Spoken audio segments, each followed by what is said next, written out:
Dokter Sandi, selamat pagi, salam sehat. Sedang di mana ini, Dok? Selamat pagi, salam sehat. Biasa memulai kegiatan pasti sudah di rumah sakit ya Mbak ya. Oke, dokter, maaf sebelumnya mengganggu waktu dokter pagi ini, Nggak tapi apa-apa. sudah ada yang ingin konsultasi secara Baik, online, dokter, yang sebelumnya sudah ya, mengajukan lewat Instagram, dan saya langsung saja menanyakan pertanyaan yang pertama ya, Dok, kepada dokter, nanti dokter boleh. bisa langsung Ya, menjawab. Dokter, anak saya usia 2 tahun, 10 bulan, di leher kanan ada benjolan kecil, sempat berobat ke puskesmas, kemudian diberi antibiotik, tapi belum hilang juga. Akhirnya dirujuk ke rumah sakit dan diarahkan oleh dokter anak untuk USG maksud kami. Dokter di situ hasilnya baik dan bukan ciri-ciri ada kesalahan kelenjar begitu. Sampai akhirnya 2 minggu kemudian saya ke dokter anak lagi. Dokter bilang kalau belum kempes juga akan ada tindakan operasi. Pertanyaan saya, apa untuk mendiagnosa TB kelenjar harus ada pembedahan dulu? Karena pengalaman teman saya hanya menjalankan beberapa tes kemudian langsung diberi obat selama 6 bulan. Kenapa ini malah seperti kemana-mana? Mohon sarannya dokter. ya, baik. Terima kasih untuk Syah Effendi tadi ya. Kelenjar getah bening itu normalnya membesar apabila memang kita curiga di sekitaran daerah telinga, hidung, tenggorok, itu di sekitar situ atau di sekitar paru-paru ada infeksi. Nah, kapan kita harus curiga buah hati kita tertular kuman tuberkulosis? Yaitu bila didapatkan 1, demam lama atau lebih dari 2 minggu. Kemudian yang kedua, ada batuk yang menetap atau memburuk lebih dari 3 minggu.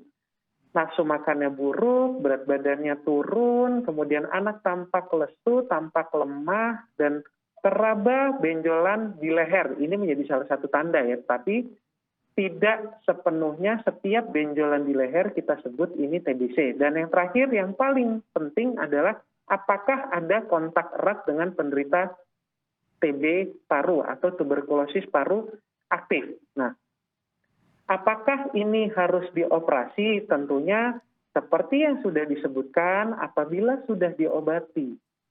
Ya, lebih kurang mungkin 2 minggu atau 1 bulan tidak membaik, kita screening ya. Screening TBC itu biasanya dengan scoring. Kemudian apabila scoringnya memenuhi, maka seperti mungkin pengalaman rekannya dari Ibu Syah Effendi ini bahwa screeningnya mengarah atau scoringnya mengarah ke infeksi TBC, maka akan dilakukan pengobatan obat anti tuberkulosis selama 6 bulan. Nah, bagaimana dengan yang tadi sebut tindakan operasi? Ya, biasanya itu tindakannya hanya biopsi, Bu. Ya, kita lihat apakah pembesaran kelenjar getah bening ini mengarah ke infeksi saja atau curiga atau mengarah ke arah keganasan. Itu sih. Oke, berarti operasi yang dimaksud di sini adalah deteksi Mungkin awal ya, Dok, seperti bukan biopsi. operasi yang Betul, tergolong besar begitu. betul, betul, betul. Baik, baik. Terima kasih dokter untuk jawabannya. Kita langsung ke pertanyaan yang kedua ya, Dok. Ada dari @nilam_damayan.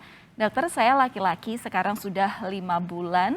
Anak saya laki-laki sekarang sudah 5 bulan, tanggal 17 nanti adalah sudah 6 bulan. Berat badannya hanya 6,3 kg, Dok. Waktu lahir BB-nya 3,4 kg. Dia tidak mau minum susu formula, hanya ASI saja. Dari lahir sampai sekarang dia pupnya tidak setiap hari atau buang air besar tidak setiap hari. Disarani memberi MPASI dini, tapi saya takut dia sembelit. Bagaimana solusinya, dokter? Silahkan.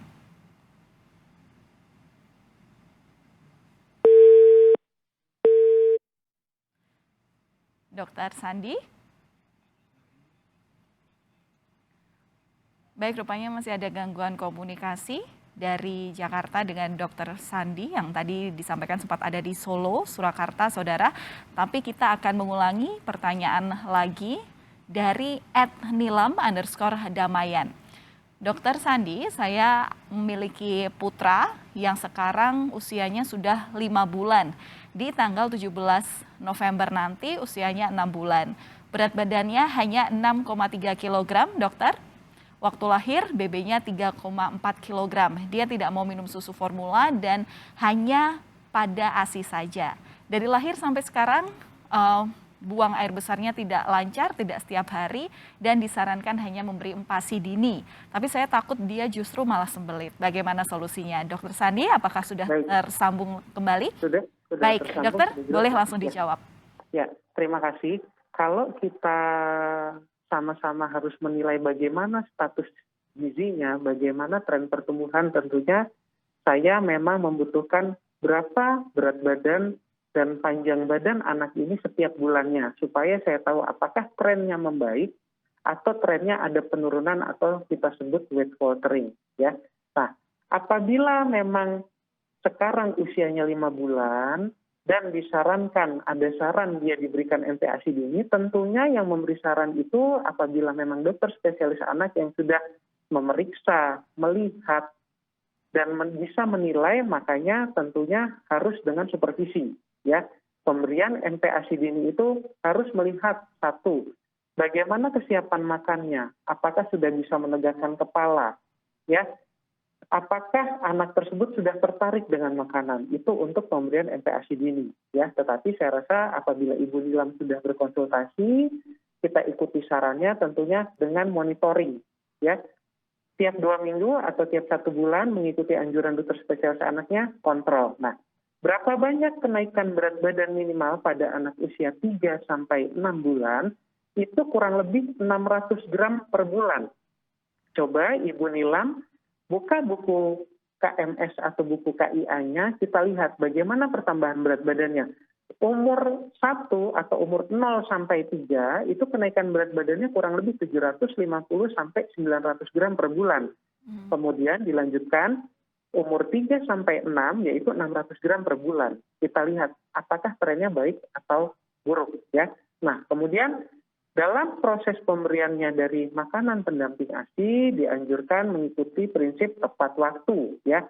Memang apabila tidak ada kelainan, tidak ada berat badan yang turun atau tidak ada tren pertumbuhan yang kurang baik, maka MPASI disarankan untuk diberikan tepat waktu, cukup memenuhi sumber karbohidrat, protein hewani, lemak, dan kemudian harus diberikan secara aman dan higienis, baik peralatannya dan baik cara penyimpanannya. Jangan lupa, pemberian MPASI ini harus diberikan dengan cara yang tepat atau responsif, melihat sinyal lapar dan kenyang dari si kecil. Begitu.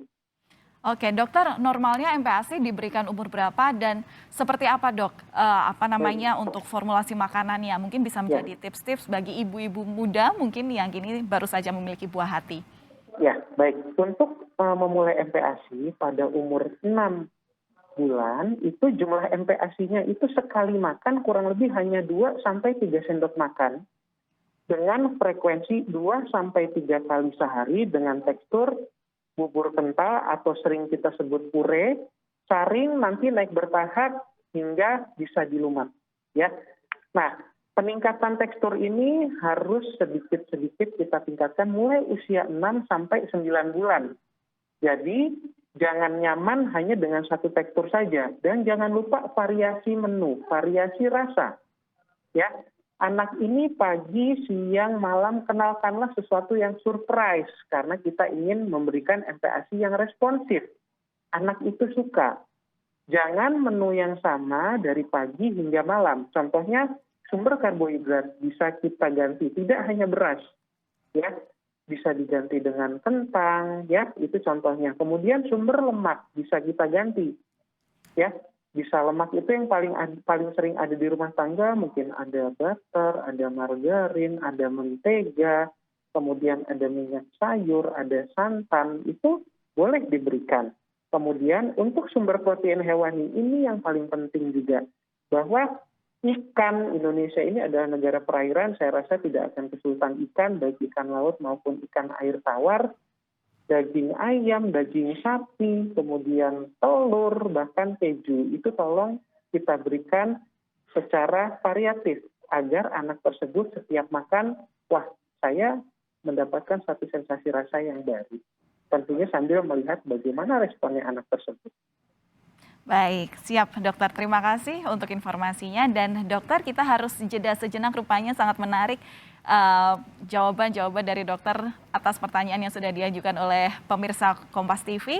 Dan nanti kita akan berlanjut dengan telepon interaktif yang bisa ditelepon oleh pemirsa Kompas TV, siapapun bisa bertanya langsung pada Dr. Sandi Nugraha di segmen atau bagian kedua nanti usai jeda. Hanya telepon di 021 5366 0500, keluhan Anda mengenai kesehatan anak akan terjawab. Simak usai jeda bersama kami di Sapa Indonesia Pagi. Sudah ada penelpon pertama, yang pertama dari Sasha di Tangerang. Selamat pagi, Mbak Sasha. Selamat pagi. Baik, Mbak Sasha, ini masih ada Dr. Sandi. Silahkan langsung saja dengan pertanyaan Anda. Ya, selamat pagi dokter. Dokter, Ya, saya ini selamat punya pagi, anak Mbak. usia 4 tahun. Beratnya 15,5, tingginya 4 tahun. itu 96. Nah, kalau untuk makan sih aman dokter, sayur aman, dia semua segala mau gitu kan. Tapi berat badan dia sama tinggi dia ini stuck banget dari usia 2,5 tahun dokter. 2,5 tahun sampai dia 4 tahun itu segitu terus gitu. Nah, yang mau saya tanyakan, apakah perlu susu penambah tinggi ya nggak dok ya dengan tinggi dengan berat badan anak saya seperti itu? Dan apakah ada indikasi, kan biasanya kan kalau orang zaman dulu ya dok ya, itu kan kalau misalkan berat badannya nggak nambah tuh kayak cacingan gitu. Nah, kira-kira itu apakah anak saya cacingan juga? Jadi ciri-ciri itu seperti apa ya dokter kalau anak-anak itu cacingan begitu dokter? Ya, baik Bu. Baik, Dokter Sandi, adakah informasi tambahan yang ingin Tadi ditanyakan? laki-laki atau perempuan ya? Laki-laki dokter, laki-laki. Laki-laki. Sekarang umurnya 4 tahun ya berarti ya, lahir 2017 ya? Iya betul, 2017. Ya, oke. Beratnya tadi berapa Bu? Beratnya tadi 15,5 dok. Ya, kemudian Tingginya itu 96. Baik. Oke. Baik, bisa langsung dijawab Saya Dokter jawab. Sandi, silahkan. Ya, Terima kasih Mbak Sasa. Terima kasih Bu. Kalau melihat dari mana status gizi anak Ibu, ini kalau berat badannya normal ya. Kesan berat badannya anak ini bagaimana? Tinggi badan ini menurut kurva WHO itu masih kira minus 1,7 standar deviasi. Memang batas